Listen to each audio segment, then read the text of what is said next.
We must constantly look at things in a different way.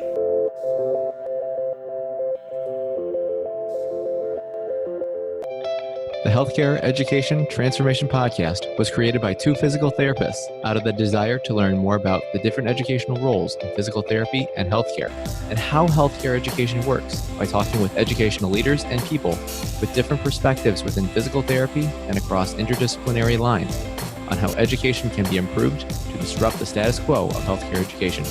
This is our journey, and thanks for listening. Are you a third-year physical therapy student that excels on tests when you have study guides, checklists, and deadlines? With all of the information available about how to prepare for the NPTE, it's easy to get disorganized and not feel prepared going into the big day. NPTE Prep Success is an online course that provides PT students easy-to-use study guides and step-by-step guidance through the NPTE preparation. To learn more, visit kylericeprep.com. Hey everybody, this is Brandon, and for this episode, I chatted with two DPT students who were on their clinical rotations at the Virginia Center for Spine and Sports Therapy while I was working there, and they provided some great insight into their educational experience. So without further ado, here is our chat with Andy Smith and Amara Lim. All right. Hello, everyone, and welcome to another episode of the Healthcare Education Transformation Podcast. This is your host, Brandon Pollen. Today, I am actually live at our clinic at the Virginia Center for Spine and Sports Therapy, here with two physical therapy students that are actually completing their second clinical rotations here. And I have the pleasure of welcoming Andy Smith and Amara Lim. So, guys, thank you so much for joining us to really talk about kind of your overall experiences as a student in terms of education, but also kind of your experience in the clinic thus far and kind of really getting some perspective on that. Because I'm just really excited to kind of share a different perspective to our audience here of mostly varied healthcare providers, students, and also faculty members. Yeah. So would you guys kind of just mind briefly kind of introducing yourself to our audience about who you are and kind of what really drove you guys to decide to become a PT and why you went to Radford? So like Brandon was saying earlier, just finished my second year of Radford's physical therapy program out in Roanoke. So this is our second clinical rotation. The way we do it is we have 12-week rotations, 3 totals, this being our second one. So out in Roanoke, Radford's program, it's the one that I got accepted to, if I'm honest, the only one I got in. But I every day thank God that's where I went because I feel like it's a perfect fit for me. Originally going into physical therapy, I started off as a chemical engineering major at Virginia Tech and decided I hated that. And I was good at math and science and stuff, but maybe it wasn't the right science for me. Was really big into lifting, fitness, and health and all that good stuff. I actually wanted to be a pediatrician at first. My pediatrician was like, you are like perfect for this. You should work with kids. But then some physical therapists came and talked to us at Tech in one of my classes. I think it was like athletic injuries. And I was like, you're telling me that I can do all the stuff that I like and not the things I dislike and potentially peds because there's like peds PT. So I'm potentially still like leaning that way. But physical therapy to me just seemed like a job that I would enjoy doing that's like super fulfilling as well. And it also helps that like my parents and with like seeing like the newspaper, like, oh, like right now it's like top 10 jobs to have. It's like PT was like number 2 as far as like job satisfaction of what people like to do. So that's kind of like what got me probably here. Very nice. Amara, what about you? Well, my name's Amara. Like Andy, I'm a second year DPT student going into my third. Well, when I was in college, I actually didn't know what I wanted to do. You know, at first I thought I was going to be a pharmacist, but chemistry was all kind of difficult, so I didn't do pharmacy. Then I thought about computer engineering, and, you know, math kind of got to me. And then my dad got injured, and he went to rehab, and I went to some of his physical therapy sessions, and I was like, you know what, I can do that. Yep, and that's that. One of the reasons why I went to Radford was, you know, I got accepted into it, one of the two. And I actually liked the small program. I know that some other programs had like 60 students, and I like the smaller setting. Very cool. So I'm going to ask a question that we didn't prepare for initially because I am just so curious because I have never personally experienced a clinical experience where I'm with another fellow classmate. What is that experience like working alongside the same clinical rotation with a similar student in a program? Like, what are some interesting facts about it? For me, I've really enjoyed it. It's kind of cool because things we'll talk about later too is kind of coming into a clinic. It's like, oh, like I swear I knew this in class, but now I feel like an idiot and I don't know how to do anything. And it's kind of nice to like lean over to Amara sometimes and be like, you're confused too, right? And then she agrees. So for me, it's been great to be like, okay, good. I'm not the only one here that doesn't know what they're doing. I wouldn't say any cons. I mean, maybe in the beginning, if there was ever any worry of like us being compared by like the rest of the faculty here. Like I didn't want them to be like, oh, like Amara is great and Andy sucks kind of thing.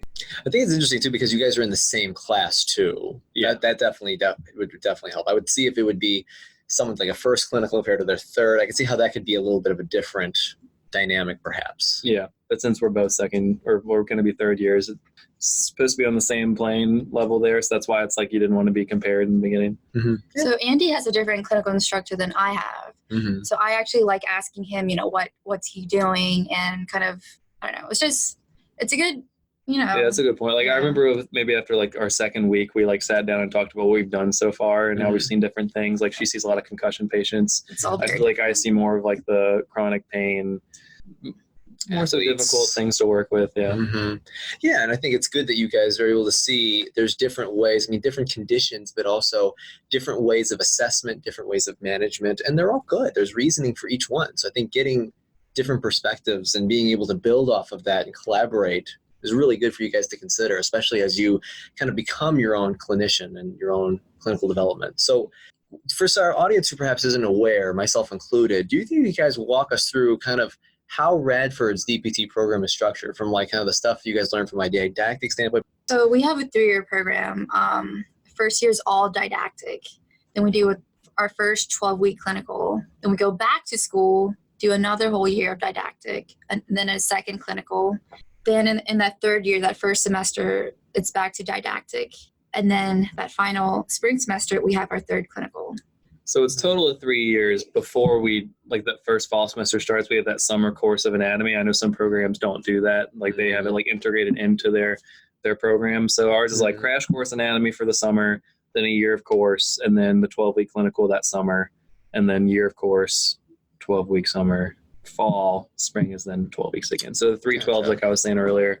Gotcha. So how is like the didactic structured in terms of content? Like, do you guys go ortho heavy, neuro heavy initially? Like, when is a general time frame of when certain things are introduced from that standpoint? Starting off is a lot of like basics. So it was like kinesiology, exercise physiology, patient management, and theory and practice were classes that kind of, I think, was more all encompassing, that didn't feel necessarily super basic. I would say our first year's more kind of ortho. Oh yeah, we didn't really touch on it. We had like neuroanatomy, I think, our spring semester of our first year. So that was like the only really neuro things, or pretty much everything ends up being neuro a little bit. We didn't realize that then. So that was the only time that really felt like neuro. And then the second year. Our second year was very neuro heavy. Okay. So you guys have a lot of like cardiopulmonary, wound care, other systems coming up in the future, or is that kind of been we've integrated? covered wound care. Okay. Our cardiopulm is coming up in our third year. Did you guys have any opportunities or to participate in any research while at Radford, or was that a requirement? Both. Yeah. Both. So So there's positions you could have as like a graduate fellow, research assistant kind of thing, to work with professors and help them with their specific research they're doing. But then also we have like capstone project where we have to get in groups and do research. We're actually in the same group, so I was kind of like lucky to get paired together here because we had to work on that over the summer. So it is required we have the research class where we have to learn how to do that. And do the capstone, but then there is other opportunities as well to work with the professors and help them with their research. I personally have not done any of it though. I don't know if Amara.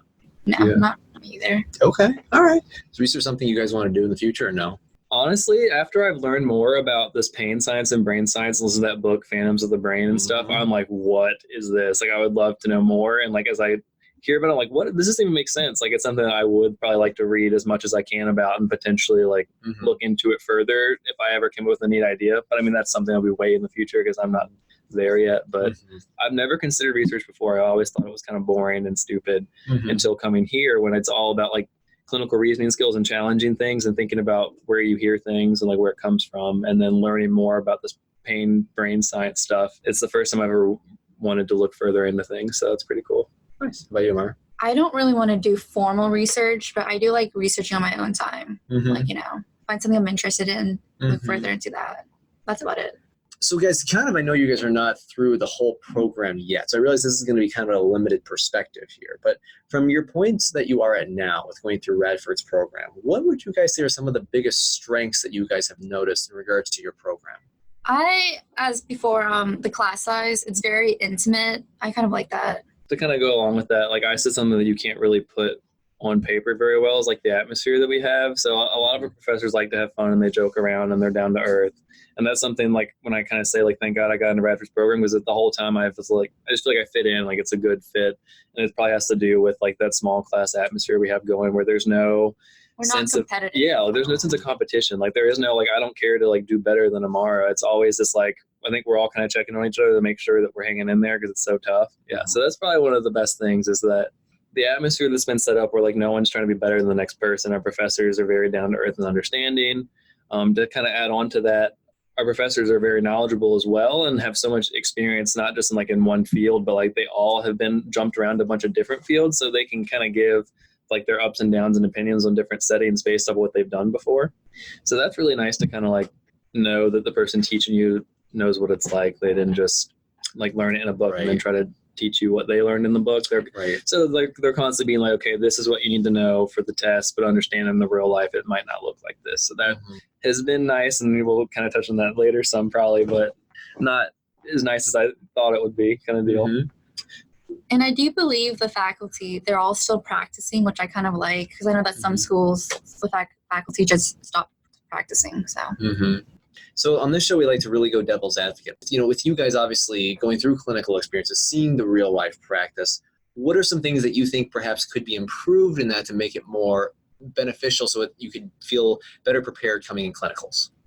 So for me, one of the like other positives I didn't like necessarily mention is how I feel we do a really good job covering the pathway anatomical approach to things. Our professors are like AOMPed, they're all like fellows of AOMPed, and they really know their stuff, and we learn like, oh, if it's this, then it's going to be this, like tissue wise, and really understanding those things and differential diagnosis is really strong. But something that has like hit hard coming here is kind of the importance of the biopsychosocial aspect of patient treatment. And while in our program we do talk about that, like it comes up and the professors mention it. Like I said, they'll say like, you know, it's not going to be like this in the real world, but I just never feel like it was emphasized enough. It was more of like a side note, like, oh, it probably won't look like this, or it's not going to look like this. Just more of a be ready for it. But then it was never like really stressed. Like we had one class, we have a psychosocial class that was like only 2 credits, and it honestly kind of seemed silly at times. Like, what are we doing? But now, like being in clinic, it's like I feel like that stuff. Not that you could necessarily teach it better, but just the importance and the value of it could be emphasized more. Just kind of like, you know, this is half of what you're going to be doing, not the 2 credits of your whole semester of what you're going to be doing. But I mean, they do address it. Like we have the course that's on that, and like professional affairs and that stuff. Like we talk about all these things. I guess it's just so hard to take something that needs to be measured objectively in school and then bring it out into the real world. I mean, that's what clinics are for, I guess, is it's the only way you can really get exposed to it. I would say clinical selection. So I know every school has issues with their clinical selection, but what we normally did, we had a database where it's all laid out. You know, you pick which one you want, you rank it. But for our third one, we did kind of a new system where she would email out like 4 or 5 locations, and we would pick from that.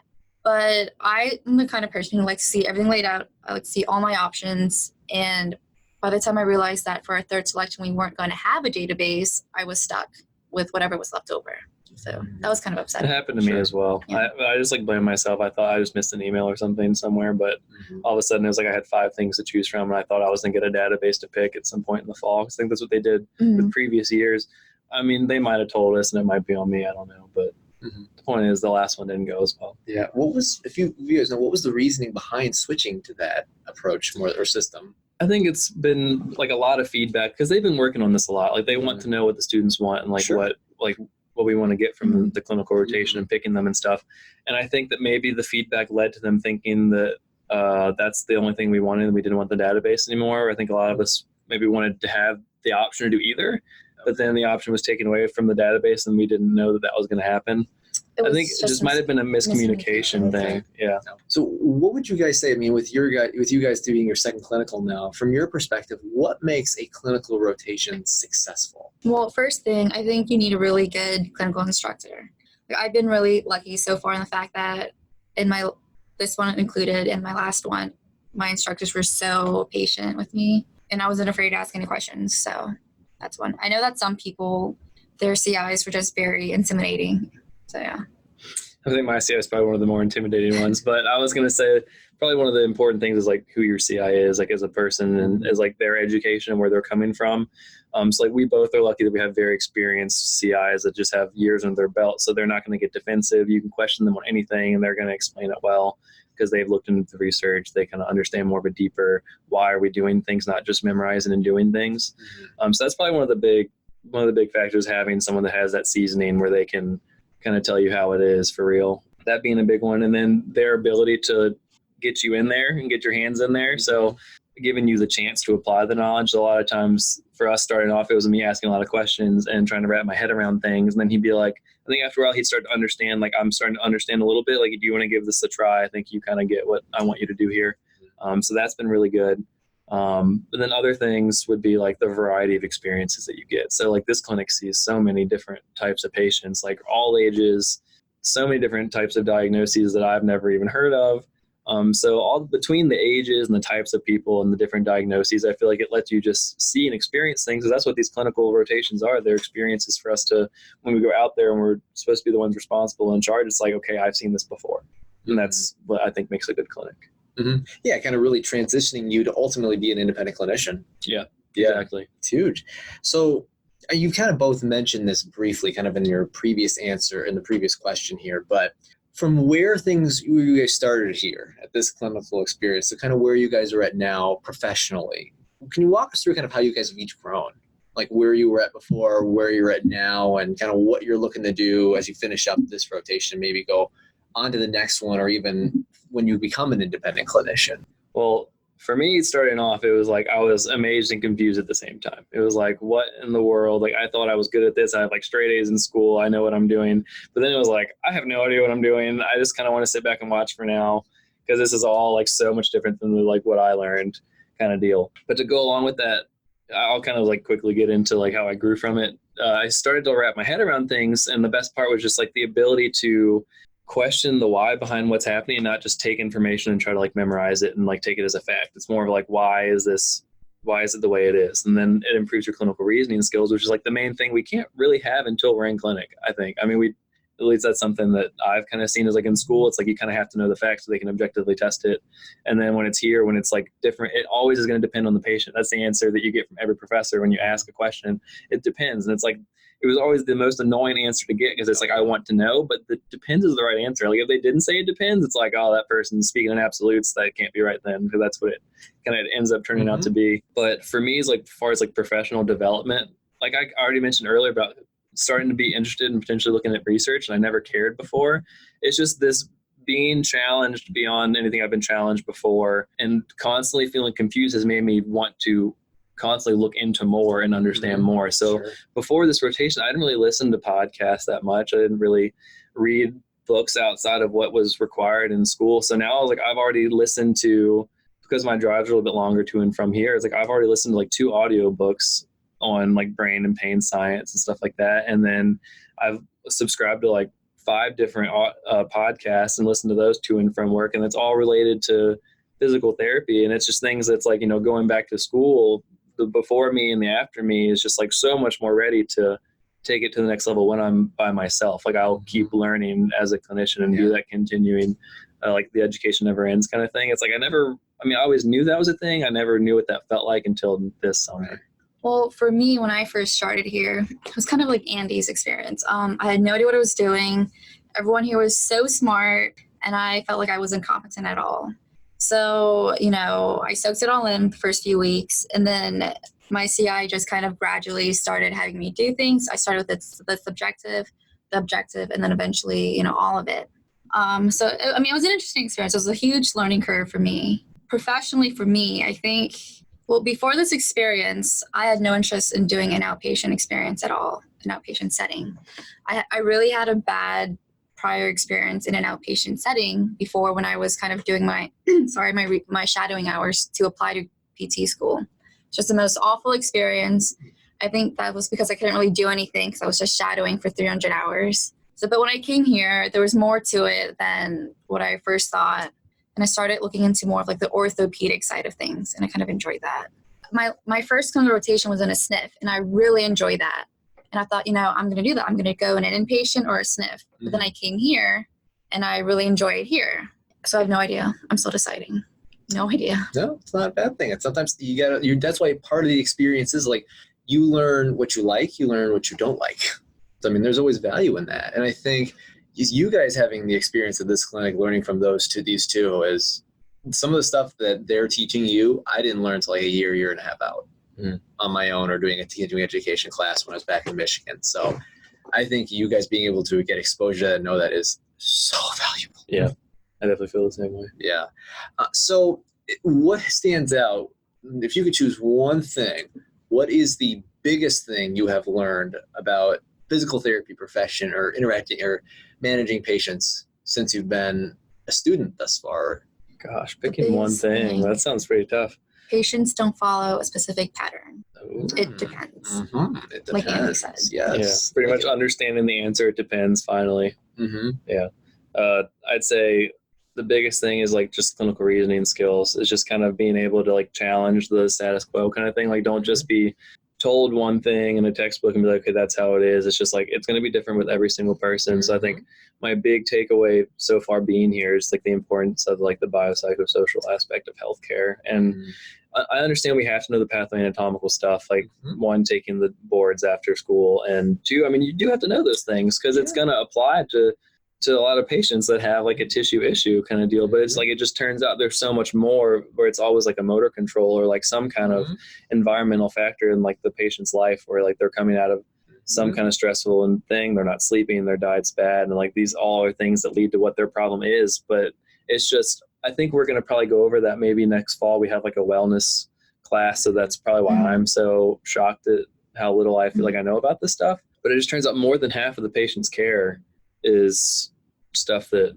we don't focus on for boards, I guess. You know, it's interesting when you kind of go back and you think about, you know, the lessons that you guys have each learned from clinical reasoning, biopsychosocial, being able really to assess that individual person, seeing kind of where they're at and seeing, really assessing when the biopsychol is how much is bio, how much is psychosocial, and digging into those categories, where on all these levels is this person at? Because there's always a little bit of each to a degree, seeing what scale, what's the primary one, you know, and being able to identify. And that's something that definitely gets better the more you see it, the more you experience it. Yeah, and a lot of this is going to take practice. Like I understand we have to pass boards, and it's like it gives you the right to start practicing. So really it just starts when we graduate. But, you know, it's so hard not to have like terrible anxiety starting off if it's like, if you just feel you don't know how to do it. So it's almost like I feel like you just need more exposure. I mean, that's what clinics are, but maybe just if like maybe during our curriculum, if there was more like maybe forced shadowing kind of thing during the curriculum where it doesn't count as your clinic, but it's like, hey, every other Friday, you're going to go work in this clinic for a day. Like that maybe would open my eyes enough. So that way when I am studying the material or when I get this little hint that I feel like professors always give us, like it's not going to look like this in clinic, or knowing to focus on the biopsychosocial aspect of things instead of it just being like what felt like a side note. Maybe if I were in clinic more throughout the school year, not necessarily as a clinical, because I like having these long 12-week clinicals. It would give me the chance to turn my perspective and thought process in the classroom. So as I'm studying, I know what to do with that more as far as like application versus taking it as a fact and trying to store it in my brain for the test. Right. Being able to use it and recognizing, hey, I know this. Here's how I can apply it for this. I've used it before. That sticks more. Yeah. So guys, we usually ask this question at the end of every single episode, and this is kind of a big one, but we always want to see what everyone's perspective is. So the question is, if you could change one aspect of healthcare education, whether that be DPT or other healthcare provider related, which aspect would you change and how would you change it? Well, I kind of spoiled my answer a little bit there in my previous comment, but pretty much just the importance of biopsychosocial, I feel like. And I know this is talked about for other professions as well, but it's just kind of like treating the patient as a whole. And we say that all the time in our classes too. I guess I just doesn't feel... I didn't know what it meant when we said in class. It just doesn't feel like it's emphasized as much. And like you said, it's like not so you're here and living it. Do you really understand it more? So maybe that's the thing. And then also learning how to piece it all together. Like we learn all this information that is really good. I mean, you have to know it. I understand. But sometimes I just feel like it was really hard for me to take, okay, these are the things you look for to get a diagnosis. And like, here's a bunch of treatments and potentially you could use these treatments for blank. But I just feel like it was really hard to understand how to bring those two together. And I guess that's why I'm kind of saying the only way to really see that is if there was like a foreshadowing. And I know that ideally we're proactive individuals. We got into physical therapy programs. We should be able to set up our own shadowing kind of thing. But it just feels like school's so hard and you don't have the time or energy to set up optional shadowing hours, especially when like in school, typically classes during working hours of a clinic. Like I've tried shadowing here and there. It's really hard. But I feel like if we could just had more exposure that didn't count as like the clinical rotation, because I like our long 12-week rotations. I don't want to have a bunch of short ones in between.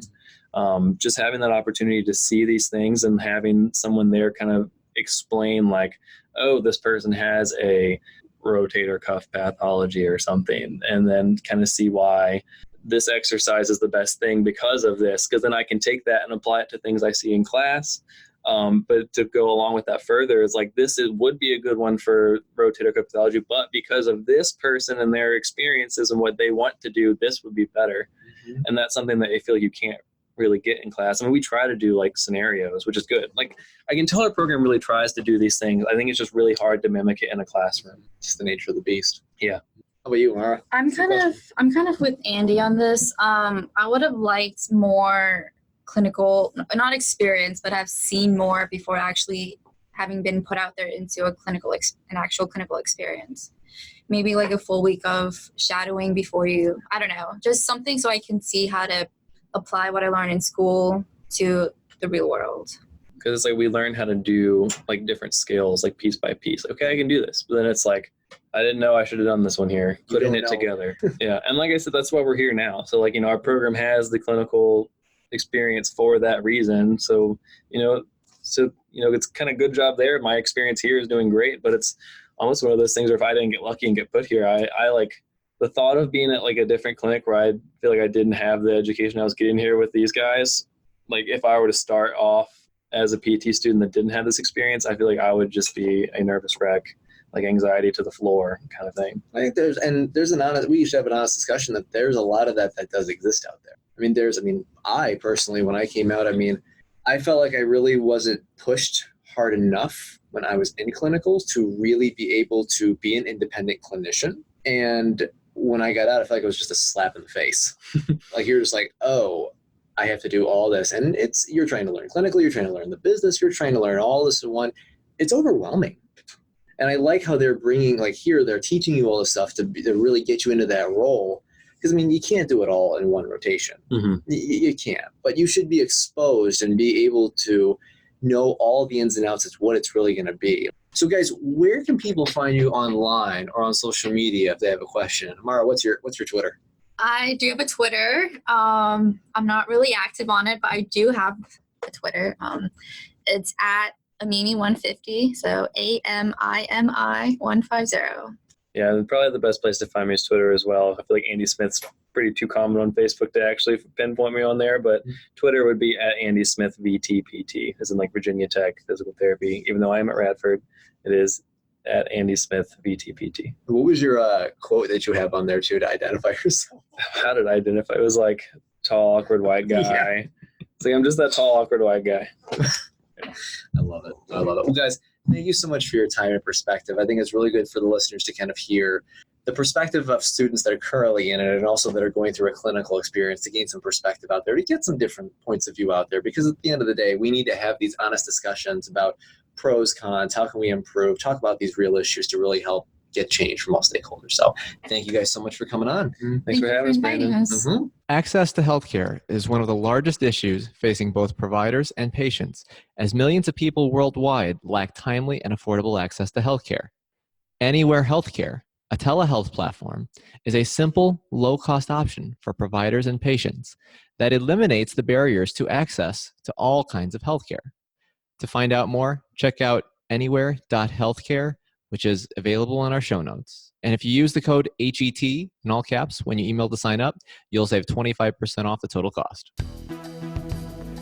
Thank you for attending class today, and we hope that you learned something and gained value from the content. If you'd like to schedule office hours with us, feel free to add us on Twitter at HET Podcast, on Instagram, HET Podcast, on Facebook, the Healthcare Education Transformation Podcast, and the homepage, healthcareeducationtransformationpodcast.com.